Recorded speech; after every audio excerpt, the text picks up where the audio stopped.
Give my regards to Broadway. Remember me to Herald Square.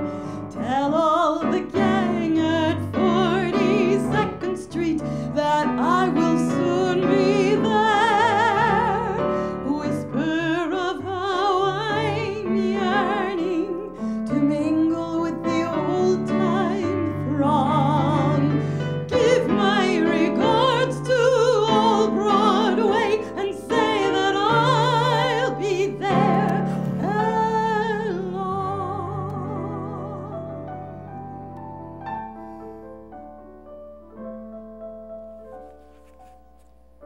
Well, good evening, and thanks for tuning in to Regards to Broadway. That's Joe Marchi's chair. That's the chair from which Joe entertained us, educated us, and inspired us for about 12 years. I'm Wayne Hess. I'm the director of Regards to Broadway.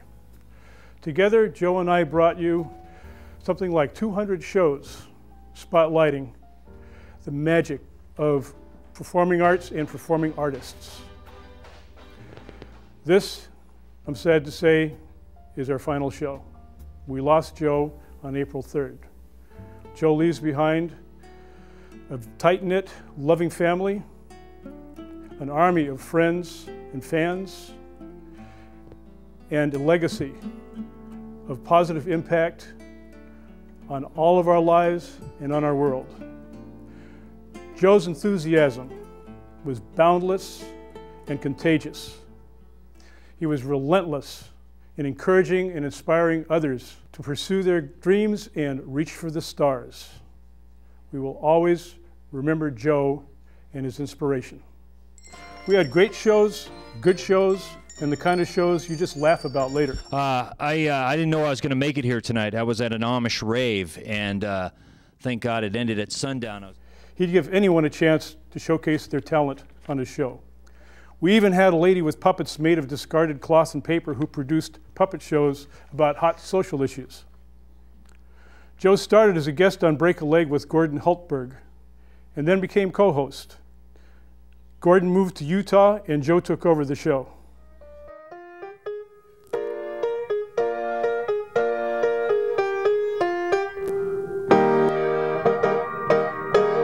Well, good evening, and that's the last time you're going to hear me play the piano. This is a special tribute to Gordon Hultberg. And about 6 months ago, Gordon said, "How would you like to be on my show?" And I came on the show, and then he said, "How would you like to be my co-host?" Gordon wanted me to pass this on to the viewers. Joe's warmth and generosity of spirit will always be remembered. He always had a kind word and felt that the American musical was a language for expressing love and hope. I have fond memories of Joe and the many events we planned and worked on backstage together. The first show Joe and I submitted for a Western Access Video Excellence Award, or WAVE Award, won us a finalist spot. The guest was Chronicle entertainment writer and host for Channel 2's Creature Features, John Stanley. John had just published his autobiographical, I Was a TV Horror Host.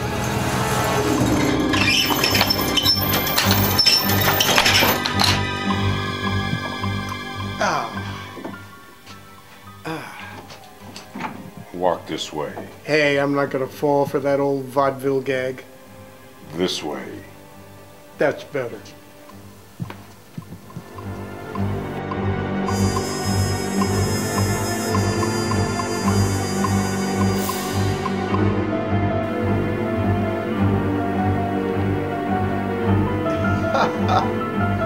Well, I don't believe this.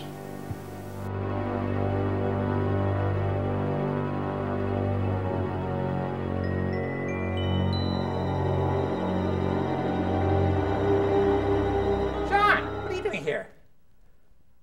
This is my show. But Joe, this is my Creature Feature set. Creature Feature? John, what's all this baloney? Skulls and candles? This is my show. This is Regards to Broadway. This is the wrong set. This is the wrong set. I don't know what's going on. No, I didn't know Joe Marchi that day in the early 1980s when he called me in the city room of the San Francisco Chronicle. But I heard this booming, friendly, happy voice. And I would very quickly learn that not only was he a teacher at Kenyatta College, but mainly he was a showman. And he had a show that he needed my help with. And here's what Joe was planning to do. There was this beautiful actress who lived in the Bay Area, Irene Manning, and he wanted to bring her together with one of her old movies that she had made at Warner Brothers Studios back in the early 1940s. Now, Irene had quite a career. It didn't last very long, but she starred in a musical that certainly was one of Joe's favorites, and maybe you remember it, Yankee Doodle Dandy, starring James Cagney. She also did one of those Bogart pictures where he was a tough guy. And then she made a film called The Desert Song, based on an old Romberg operetta that had played on Broadway back in the 1920s. And what Joe wanted to do with this wonderful idea for his show was to bring together Irene and a color print of Desert Song. Now, yes, it had been made in Technicolor, but no, there were no existing color prints available. I guess the original materials were lost somewhere along the way. But in the private collection of Dennis Morgan was the only known color print, and Joe had it, and he was going to present the two up on the stage. Dennis Morgan was also supposed to be there, but he and his wife were in a car accident up near Chico, and so we never got to see him. But we certainly got to see that color print that night. And up on the stage, Gene Orsiri, the author of several books about Hollywood stars, did a wonderful interview with Irene. And we wanted Gene to be here as part of this show, but Gene had an operation recently, and he couldn't make it.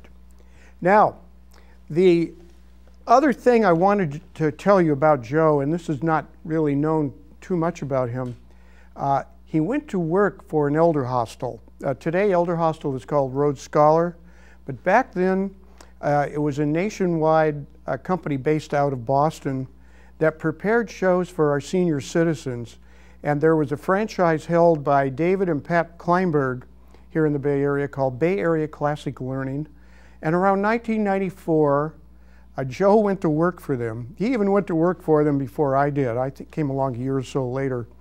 And Joe literally entertained thousands of senior citizens. In fact, the running gag was I would appear first and put them all to sleep, then Joe would come along behind me and wake them all up. And I want to tell you about the classes Joe did. There are 9 different subjects. The golden age of the Hollywood musical, the Jewish contribution to the American musical, the life and music of Andrew Lloyd Webber, new voices in the American musical from '65 to 1980. Broadway goes international. Also, Joe wrote his own play called The Road to Oklahoma, which he took around the Bay Area here at one time, and he turned that into a presentation for the seniors, as well as a couple of different programs about George and Ira Gershwin, and he even did an African-American contribution. I hear the sound of music. I think it's time for a lady named Lua Hadar to sing us a little melody, something Joe would really appreciate. The costumes, the scenery, the makeup, the props, the audience that lifts you when you're down. The headaches, the heartaches, the backaches, the flops, the sheriff who escorts you out of town, the opening when your heart beats like a drum, the closing when the customers won't come. There's no business like show business, like no business I know. Everything about it is appealing. Everything the traffic will allow. Where can you get that happy feeling when you are stealing that extra bow?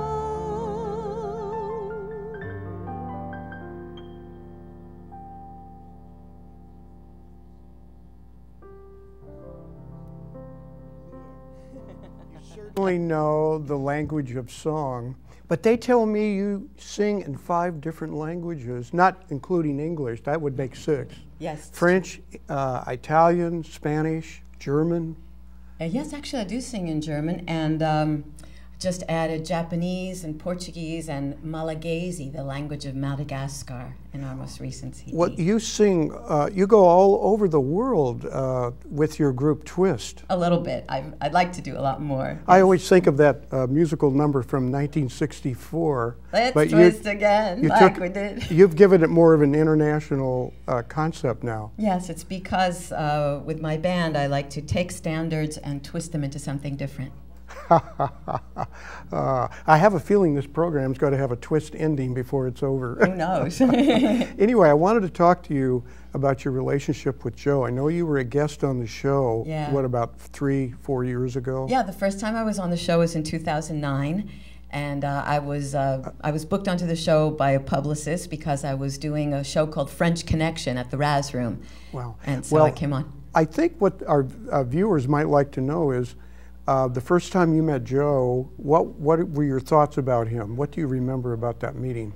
I was really charmed by his ebullience and very impressed by his information. And there was an exuberance about Joe that never went away. It was always right there on the surface. So true. So wow, true. As Joe would say. Yeah, he really was a wow guy. And we immediately became friends, and we had kind of like this Italian connection because I'm sort of an honorary Italian. I lived some time in Italy. And he would sign his emails to me con molto affetto, with a lot of affection. So he knew a foreign language too. Yes, he was definitely, well, you know, he came from an Italian tradition, I think. So we connected there, and I had a great pleasure to make an Italian dinner for him one time, and we just developed this great little friendship. Mm-hmm. Tell us about your CD. Oh, well. Because it's got that international flavor to it with the Twist. It does, indeed. And the Twist, by the way, is a 6-member band. Yes, Twist is a 6-member band. All over the country. And sometimes we have some guest artists as well. Dave is one of our guest players. He's been playing with us with jazz accordion. In fact, we just recorded this in February at Fantasy Studios. And I was on Joe's last show in January. I had the honor of being there to talk about the CD and some of the projects that we've been working on. Well, great. And it's called Like a Bridge. Like a Bridge, Do you have a website for that? Yeah, there's luahadar.com and likeabridge.net. And the whole point about the bridge thing, as I was saying to Joe at the time, is that I really believe that we can all reach out and be bridges to each other, between cultures, between languages, between people. And I made it to encourage people to think globally and feel as one. That's great. Joe would love every word you just said. I wish you were here to hear it. Are you going to do another number for us? Well, I thought maybe I'd do a little piece of one of Joe's very favorite musicals. Would you like me to? I want to hear it. Okay. Go.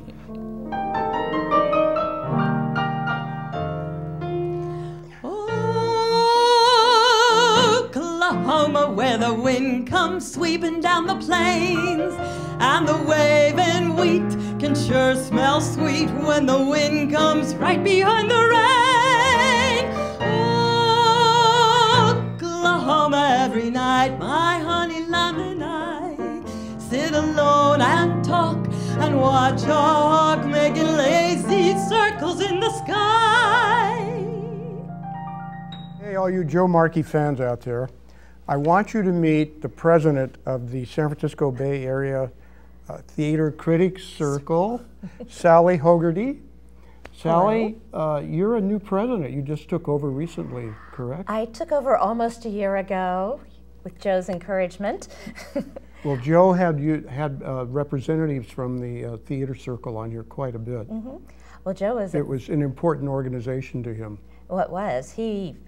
I think he had trouble saying no because over his 20-plus years with the Critics Circle, he was vice president, membership chair, editor of the newsletter, secretary. Well, I know Joe was really impressed with you because besides that title, you're a journalist.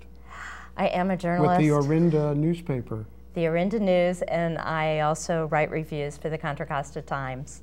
I used to write some film reviews for the San Francisco Chronicle. Oh, I know. And one of the connections you and I have is each year you give away the Payne Knickerbocker Award. Oh, right, yes. And Joe and I used to talk about Payne Knickerbocker a lot. He was a mentor to me when I was just starting out at the paper. And he actually let me go out and review some movies. Oh, no. He must have lowered his standards a little bit. It happens. But each year you give the Payne Knickerbocker Award. We do. We just had our gala, and unfortunately Joe wasn't feeling well enough to be able to attend. I think one of the few he missed. And in fact, Joe was sort of like my mentor. I've only been with the organization about 5 years, and musical theater was not my strong suit. So I had Joe there helping me along the way. I was more drama, I guess. And so he educated me a bit. And we both used to take our granddaughters with us to shows when we would be seeing Seussical or something where you really needed a younger person's point of view. So we would show up at the same shows with our granddaughters. Well, Joe had so many talents, as I was trying to point out a little earlier. Not only was he a teacher, but he was a showman. He put on his own shows. He was a writer. He was. He wrote the Road to Broadway. Right. I wish I'd seen that. And he was a television personality. How many of us can take all of those different talents and put them into one? Well, he was also a mediator for the Circle because it's a group of theater critics. They tend to be a little critical, and they like to kind of, have loud discussions at times. And Joe would be the one that would kind of step in with his cheery attitude and his patience and just a quiet dignity that he had about him. And he would be able to find a way for the two sides to come together where both people could be happy. So we really appreciated him, and we need him again. Well, speaking of awards, we actually have a little something for Joe that we would like to present to his wife. To Carol. Hi. So nice good to see you. See you, yeah. All right, this is from the San Francisco Bay Area Theater Critics Circle to Joe Marchi for his outstanding and lifelong contribution to the performing arts and his enthusiastic support of local artists and theaters throughout the Bay Area. We're going to miss him. Certainly. Nobody's more deserving of this than Joe.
For 6 years of Joe Marchi's Regards to Broadway, the general manager here at Channel 26 was this lovely lady with me, Shelley Wolf. Shelley, what are your earliest memories as general manager here doing the Joe Marchi show? Sure. Well, it was a wonderful time. We always had a lot of fun, and there was a lot of effort, and Joe always inspired us. He always allowed for all of our creativity to shine and for us just to bring great talent and creativity together. It was really amazing, and we had a lot of interns that worked on the show, so they got to experience a lot of his excitement and creativity as well. So, in essence, perhaps we never quite thought of this, but there were a lot of people working here who learned from Joe. Absolutely. Some of that rubbed off onto them, that enthusiasm, that background, knowing the Broadway musical as well as history of it as well as he did. Yep. You're back in the Bay Area now. You were gone for a while? I was gone for a little bit. I went down to visit some other stations, and now I'm back in the Bay Area down in Mountain View. So it's good to be back and be giving this honor to Joe tonight. So now one of the highlights, in fact, Joe, when he was sending some emails to Wayne Hess, mentioned a show that was done here, the Tuba Show, as it's commonly called. Would you fill us in on what that was about? Sure. It was an amazing show. Jen, a lot of times, sometimes these shows would just happen overnight. So Joe had heard about these Tuvans that were coming to the country, and he somehow got in contact with them, and he said, would you like to be on television? Now, what's a Tuvan? Can you describe that? Sure. A Tuvan is basically like a Mongolian. It's just a nationality. Oh, a Mongolian. Or Siberian. Well. We were sitting here, and there was probably 20 or 30 people who walked in full costume, barely spoke a piece of English, and they came in and did this amazing performance. And they said, didn't the shaman come back the next? They did. So the next day. So they brought a shaman with them, and so when they travel, there's always like a blessing and a shaman that comes with them. And he blessed PCT. And she blessed PCT. Yes, we were very blessed. I actually would like to read something. Elizabeth, who was the production supervisor at that time, who unfortunately couldn't be with us tonight, actually wanted to give her regards. She did. She sent me a telegram, this piece of paper, and said, let's hear what it is. She said, I'm sorry that I can't be with all of you tonight, but I'm thinking of all of you while you do this regards to Broadway. I've been thinking about Joe a lot and what it meant as an inspiration in his life. When a person dies, you think of his legacy, his energy, and when I think of Joe, I am so warmed by the bubbly enthusiasm of his life that he brought every time he came to the station. You don't meet many people like that every day. And I wanted to share that because she was a big part of that Tuva show and bringing that shaman back to the station to bless the station. And the last days of Joe's life, we were able to go and visit him. And she sent along a gift that the shaman had given to us, which was a piece of oak and sage. And from what Carol had told us, he was so blessed to have that, and he carried it around with him every day until he passed. Is that right? That's an incredible background story.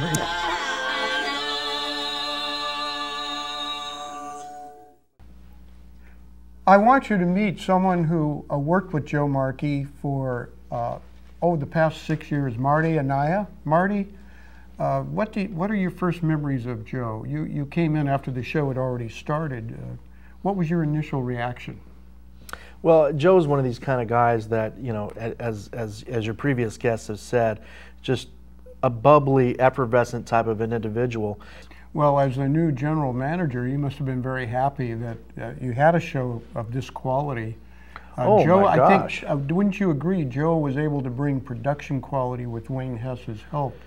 That was kind of unprecedented for local access television. Sure. Well, and again, you know, these type of shows, not only with the production quality, but of the type of production, in terms of the nature and the quality of the guests that he was bringing week in and week out, was not only just a joy for us, but with all the other Bay Area communities that he shared that with. There was a WAVE award given to a Hawaiian show that was done here. In fact, I was here. I came and saw that show. Yeah. Give us a little background on that. So one day I show up and there's like, I don't know, 30 Polynesian dance. You know, I mean, I think there's a maximum of 48 30? People that you can fit in here. You know, but I mean, this show had a cast of thousands. Marty. Yeah, you bet. It was quite something to behold. Every entire inch of studio space was taken up with performance area. Well, I remember the night of the Hawaiian presentation here, not all that long ago. In fact, I think it was one of Joe's last shows, among the last 2 or 3 shows he did. The music was just incredible. The women were beautiful. I and all the other spectators were really caught up in it. Well, that one won an award, but every show he did could have won an award. I mean, they were all that good. Wow. That was Joe's word. It was enthusiastic, it was genuine, and it was Joe. Shelley and I had the opportunity to visit Joe in his last days. I think it was the last time he was sitting up, and he was still just as enthusiastic, just as energetic, bubbly, still had a sense of humor, and it was a great visit. And I asked Joe what he wanted me to relay to everybody else. And he said, well, first of all, the thing that he's most proud of was when somebody once told him, Joe, you have no ego. Very proud of that. But the other thing was, he said, always be yourself and never give up on your dreams. I want to read a couple of things. One of his last emails was, I have such fond memories of the wonderful and crazy nights we spent putting on a show. I bet they're still talking about us in Tuva, Siberia. But even more touching was the email he sent me when he announced that he was no longer going to be doing the show. It was, Dear Wayne, well, my friend, I guess January was our last show. I had to start hospice last week. Except for feeling tired, I'm doing fine. I can't believe we did over 160 shows, and it was great to work with you. I will miss the fun and your friendship. With sincere affection, Joe. It was great fun, but it was just one of those things. It was just one of those things, just one of those crazy flings, one of those bells that now and then rings, just one of those things. It was just one of those nights, just one of those fabulous flights, a trip to the moon on gossamer wings, just one of those things. If we thought of it about the end of it when we started painting the town. I'll tell you what it is. I have such news for you, and not every day in the week news, but once in 50 years news. That's what is it. The celebrating of the Pacifica Spindrift Players' 50 years of live theater tradition. But I already said that, so? So? What do you mean, so? You know so. So sing, so. We, day and night, must learn the actions, try to find reactions to make the play a hit.